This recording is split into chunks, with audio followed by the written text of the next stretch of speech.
Hello, Leslie. What are you doing right now? I have a day off today, so I'm currently at the hospital. Is something the matter? You're not working? My, how lucky to get a day off in the middle of the week. While Kennedy's still working, no less. Aren't you at least a little bit ashamed?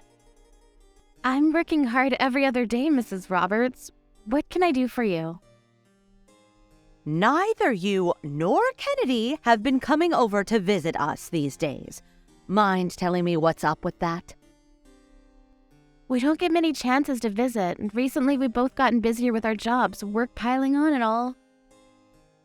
That's just an excuse, isn't it? It's not, I assure you. You seriously can't make some time to see me and my husband?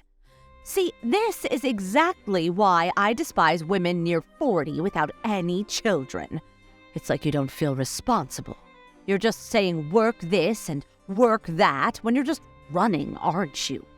Anyone would agree that load of BS is just a good excuse to explain why you don't have children. But it's not like that at all, you see. It brings me sadness that you would think that way, but we will visit you whenever we can, I promise. And when would that be, precisely? You do have your day off today. You get over here right this instant. Right this instant?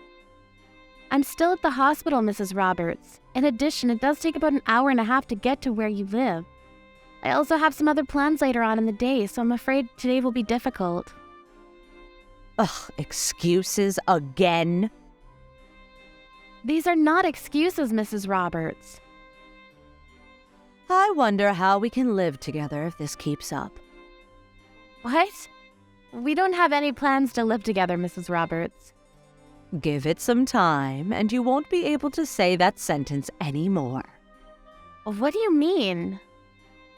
You see, dear, we've decided to reform our entire house. Oh, is that so? I didn't know about that. It's going to be a big project, and the house will be bigger when it's done. Aren't you excited?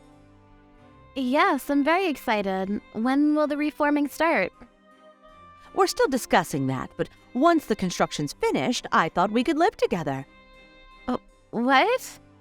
It's scheduled to finish sometime next year, so you'll have plenty of time to get ready, right? Mrs. Roberts, could you refrain from deciding stuff for us, if you please? Like I said, we don't have plans to live with you, not to mention the fact that our jobs are so far away from your home. Kennedy can commute to work by car, and you can just quit your own job. You aren't doing much of anything in any case. A businesswoman approaching 40. Ugh, what a cliche. I have no intention of quitting, Mrs. Roberts. It's a technical job, after all. I get guaranteed leave, so I have no wishes to stop working just because I have days off. That's irrelevant, my dear Leslie. You and Kennedy are coming to live with us, and that's final. That will only make things worse for us, Mrs. Roberts. Plus, doesn't Miss Olivia live with you at home? You already have a younger adult living with you. Isn't that enough? For now, sure. What? Is Miss Olivia going to move out or something? What are you on about? She's not going anywhere. That girl's coming with us when we move. But in the event something happens to us, you're going to take care of her after all, so without you living under the same roof, it's rather inconvenient, wouldn't you agree? What exactly are you saying, Mrs. Roberts? Huh? We are going to take care of Miss Olivia?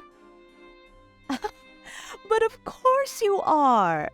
Kennedy is Olivia's only brother, and they have to support each other, wouldn't you agree? I doubt that's what Kennedy would want, Mrs. Roberts, and I think you know about this. Kennedy doesn't particularly like his sister. Oh, that's only superficial nonsense. Either that or he's just saying that it's you he's talking to.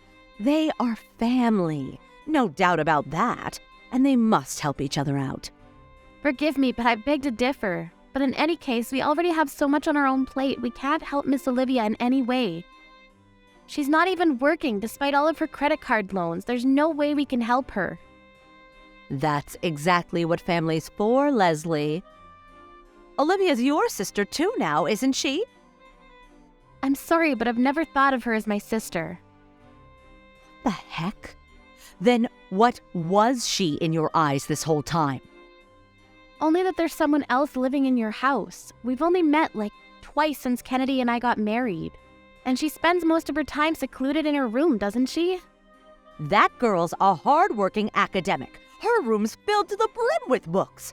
Unlike you, an unintelligent, broke woman, she reads her time away. I read books too, Mrs. Roberts. The only difference is that I can only buy books I can afford with everything else. Oh, shut the hell up. You're going to live with us very soon, so I suggest you get comfortable with Olivia. Mrs. Roberts, I'm going to be clear here. We're not going to live with you.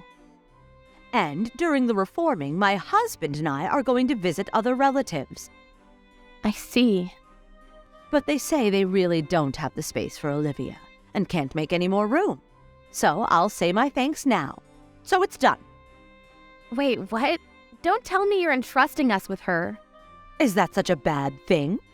It's just not possible. We can't take care of that kind of dead weight. Why? Aren't you a cruel human being? Choose your words wisely before you say them. What do you mean by dead weight? I think I can speak for your other relatives when I say so, but it will only be a huge bother for Kennedy and I, so let's put a pin in this. It's already settled, and Olivia's getting ready under the pretense she's moving in with you. She'll head over next month, or maybe the next. Take good care of her. Are you not understanding what I'm saying? We don't have the space for her books, assuming she brings any. When it's finished, the house will become Olivia's dream home, you know, and you'll be living in it too. Maybe you should ask her for the arrangements. What? Her dream home? The second floor will pretty much be her study, you see. We're planning to install a lot of bookcases. And how do you propose Kennedy and I live there with those plans in mind? Let's live happily together on the first floor. We'll install a private bathroom for Olivia, too. This is unbelievable. You're really going to let your own daughter live out her life as a recluse? It's Olivia's life. She decides how to live it. She's our adorable daughter, after all. And yet you accuse me, a childless spouse approaching 40, that I'm only using work as an excuse to not have children. What about Olivia? She's 44 right now, isn't she? There's no way she's going to get married, and she hasn't worked a proper job in over 10 years, right? She had a proper job up until 10 years ago. Isn't that good enough? And I never told you the reason why I'm at the hospital. I'm actually expecting a baby. What? Really? I was going to tell you after I had a proper examination. It's a shame it turned out this way. Oh, how marvelous! All the more reason for living together, isn't it? You're finally having a baby! Oh, I can finally see my first grandchild. Not in a million years will we live with you. What? Why? We can't live in a newly reformed house with the second floor a haven for a recluse. With our darling baby, you see. And also it's another thing to live on the first floor with our family, with Mr. Roberts and with you, while Olivia gets the whole damn second floor to herself. A child changes everything, Leslie. I'll have a chat with Olivia and see if we can reach a compromise. In either case, we're not living with you. We have no intention of taking care of Olivia either. How heartless of you. Kennedy would never say such nasty things. And also, Kennedy and I are planning to build a house of our own. What? Really? We were worried that we couldn't help you in the event you're not doing so well, so we were thinking if we build a little bit closer to home. But I'm starting to think it's a lost cause. You were thinking about that for us? Yes, on the condition that you make Olivia independent, but that won't seem possible anyway. I want to live with my grandchild, too. I've been waiting 3 long years for a grandchild, you know. Perhaps you should be hopeful to see Olivia's child. Since she's so important to you, you're willing to reform your whole house for her sake. Well, first she has to touch some grass if you want her to get married and have children. She isn't so much dead weight for me and for Kennedy. Perhaps oversized piece of trash is a more accurate description. How about you start by making her stop asking for credit card loans?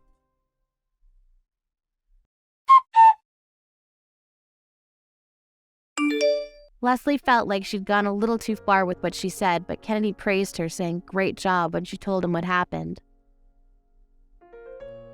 Later on, Kennedy himself contacted Mrs. Roberts and told her that the plan to build the house closer to home was scrapped, and they would be instead building even further away. He also told her that unless Olivia became independent, even when the baby was born, Mrs. Roberts would never see it.